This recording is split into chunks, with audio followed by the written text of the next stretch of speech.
नमस्कार अभ्यर्थियों। 66 बीपीएससी का जो मेंस एग्जाम है वो आज पूरा हो रहा है और उसी में आज वैकल्पिक विषय का पेपर था। और जिनका भी हिंदी भाषा और साहित्य था बीपीएससी में, उनके लिए यह वीडियो बड़ा ही कारगर होने वाला है। तो आइए आज बात करते हैं जो यह पेपर संपन्न हुआ, आखिर वह पेपर किस प्रकार था। उससे पहले मैं बताना चाहूंगा कि यदि आपने बीपीएससी में हिंदी साहित्य को वैकल्पिक विषय चुना है तो यहाँ पर जो पेपर होता है वह 300 अंक का होता है और केवल एक ही प्रश्न पत्र होता है। जैसे कि आपने देखा होगा कि यूपीएससी में 2 पेपर होता है, यूपीपीसीएस में 2 पेपर होता है, लेकिन यहाँ पर केवल एक ही पेपर होता है और समय आपके सामने वही 3 घंटे मिलता है। और इसमें जो प्रश्न पत्र है वह 2 खंडों में विभाजित होती है और प्रत्येक खंड से आपको 3-3 प्रश्न करने होते हैं, अर्थात आपके सामने प्रश्नों का चयन करने की सुविधा दी जाती है। यानी कि कुल 6 प्रश्न आपको करने होते हैं, अर्थात 6 प्रश्न 50 अंक से, यानी कि 300 अंक हो गया। एक प्रश्न 50 अंक का होता है। यदि आपको बीपीएससी में हिंदी भाषा और साहित्य का जो पाठ्यक्रम है, यदि आप उसकी जानकारी चाहते हैं तो मैंने इस पे भी वीडियो बनाया हुआ है, जहां पर मैंने बीपीएससी ही नहीं, यूपीएससी, यूपीपीसीएस, जेपीएससी के संपूर्ण हिंदी साहित्य के सिलेबस को डिस्कस किया हुआ है। आप उस वीडियो को देख सकते हैं। वीडियो का लिंक डिस्क्रिप्शन में है और टेलीग्राम का भी लिंक है, जहां से जाकर आप पीडीएफ प्राप्त कर सकते हैं इस प्रश्न पत्र का और भी हिंदी साहित्य के कई सारी पुस्तकों का। देखिए यहाँ पे है कि एक ही प्रश्न के विभिन्न भागों के उत्तर अनिवार्य रूप से एक साथ ही लिखे जाए तथा उनके बीच में अन्य प्रश्नों के उत्तर न लिखे जाए। तो ये गलती आप भी मत कीजिएगा, वरना आपके अंक काटे जाएंगे। अब खंड ख जो है, पहला प्रश्न है, मध्यकालीन साहित्यिक भाषा के रूप में अवधी भाषा के विकास पर विचार करते हुए अवधी भाषा में रचित भक्ति काव्य का अनुशीलन कीजिए। अर्थात ये भाषा विज्ञान से प्रश्न है। और जो भी मुझे कई दिनों से फॉलो कर रहे हैं, मेरे चैनल को लगातार सब्सक्राइब किए हुए हैं, तो उनको बता दूं कि मैंने उत्तर लेखन कराता हूं और वहां पर यह प्रश्न मैंने आप लोग को दिया था। तो जिन लोगों ने भी इस प्रश्न का उत्तर लिखा होगा, तो जाहिर सी बात है उनके लिए यह प्रश्न बड़ा ही सरल लगा होगा और मैंने डिस्कस भी किया होगा इस प्रश्न को। तो यानी कि आप मेरे YouTube पे इस प्रश्न को देख सकते हैं। दूसरा प्रश्न है, मानक हिंदी के प्रमुख व्याकरणिक लक्षणों की विवेचना कीजिए। ये प्रश्न तो मैंने कुछ दिन पहले ही आप लोगों को साझा किया था टेलीग्राम पे उत्तर लेखन में, और इसमें मैंने एक अलग से वीडियो बनाया हुआ है मानक हिंदी के व्याकरणिक लक्षण के ऊपर। तो आप अभी जाइए और YouTube पर इस वीडियो को देख सकते हैं। आपको हिंदी साहित्य प्लेलिस्ट में आपको यह वीडियो इस टॉपिक पर मिल जाएगा। तीसरा प्रश्न है, स्वतंत्रता के बाद भारत संघ की राजभाषा के रूप में हिंदी के विकास विविध पक्षों का विश्लेषण कीजिए। इस पे भी मैं क्लास ले चुका हूं और अभी भी वो वीडियो मौजूद है हिंदी साहित्य प्लेलिस्ट में, आप देख सकते हैं। यानी कि आपको 3 प्रश्न केवल करने हैं प्रथम खंड से। ये तीनों प्रश्न मैं करा चुका हूं। अन्य प्रश्न सूफी काव्यधारा मैंने अभी पढ़ाई नहीं है, ठीक है। अगला प्रश्न है छायावाद और रहस्यवाद, इसको भी मैंने पढ़ाया नहीं है। हिंदी उपन्यास के विकास की रूपरेखा स्पष्ट कीजिए, ये भी मैं आपको पढ़ा चुका हूं, आप सभी को पता है, मैंने इसमें प्रश्न भी दिया था।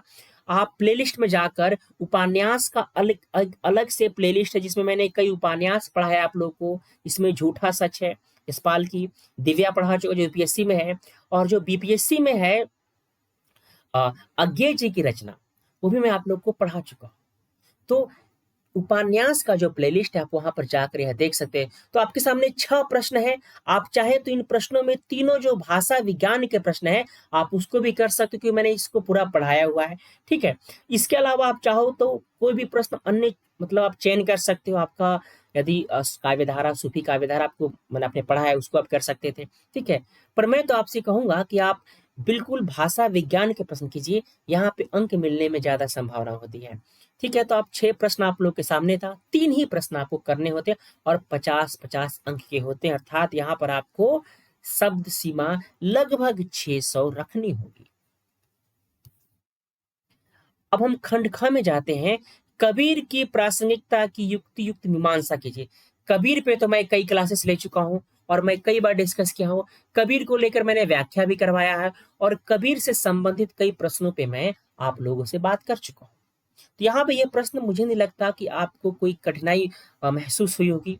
अगला प्रश्न है, सुर की राधा हिंदी साहित्य की अनुपम सृष्टि है, स्पष्ट कीजिए। ये प्रश्न थोड़ा सा रोचक है, ठीक है। अगला प्रश्न है, सिद्ध कीजिए कि तुलसीदास भारतीय संस्कृति के सच्चे आराधक, गायक, रचनाकार हैं। हालांकि मैंने अभी आप लोग को तुलसीदास पढ़ाया नहीं है, पर जल्दी मैं आप लोग को पढ़ाऊंगा। अगला है प्रश्न, गोदान में प्रेमचंद का समग्र जीवन अनुभव अपनी विशेषता के साथ अभिव्यंजित हुआ है, सो उदाहरण प्रकाश डालिए। गोदान मैंने आप लोग को विस्तृत रूप में पढ़ाया हुआ था, जो लोग मुझे बहुत समय से फॉलो कर रहे हैं, तो ये प्रश्न आप लोग के लिए बहुत ही सरल होना था, और गोदान पे मैंने कई उत्तर लेखन भी आप लोग करवा चुका हूँ। अगला प्रश्न है, आचार्य शुक्ल के निबंध विषय प्रधान या व्यक्ति प्रधान। तो शुक्ल जी को मैं पढ़ा चुका हूँ आप लोगों को, तो आपके ऊपर था कि आप कौन सा प्रश्न यहाँ पे चयन कर रहे हो। अब इसके बाद जो अंतिम प्रश्न है बीपीएससी में, वह आपके सामने आता है व्याख्या करने के लिए, और व्याख्या एक आता है आपके सामने गद्यांश, और एक आता है आपके सामने पद्यांश। तो पहला जो है आपके सामने यहाँ पर गद्यांश, कि जयघोष तुम्हारे चारण होंगे हत्या, रक्तपात और अग्निकांड के लिए उपकरण जुटाने में मुझे आनंद नहीं, विजय तृष्णा का अंत पराभव में होता है।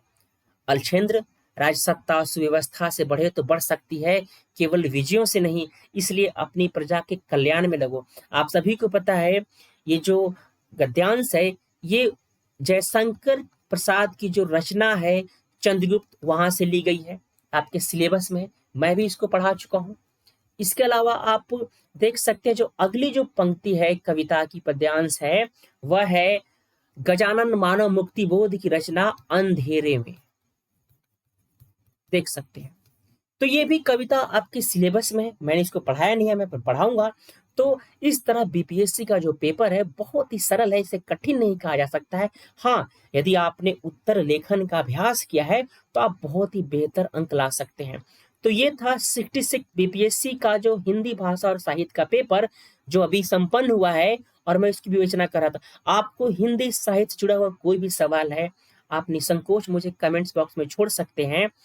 टेलीग्राम का लिंक वीडियो के डिस्क्रिप्शन में दिया हुआ है, आप उसे ज्वाइन कीजिए, और हिंदी साहित्य की उन सभी पाठ्य पुस्तकों को ई-बुक के फॉर्मेट में आप फ्री में डाउनलोड कर सकते हैं। और आप जरूर बताइए कि आपको यह वीडियो कैसा लगा। आप अपनी कोई भी सुझाव या आपके कोई प्रश्न हिंदी साहित्य से, निस्संदेह आप मुझे छोड़ सकते हैं। धन्यवाद।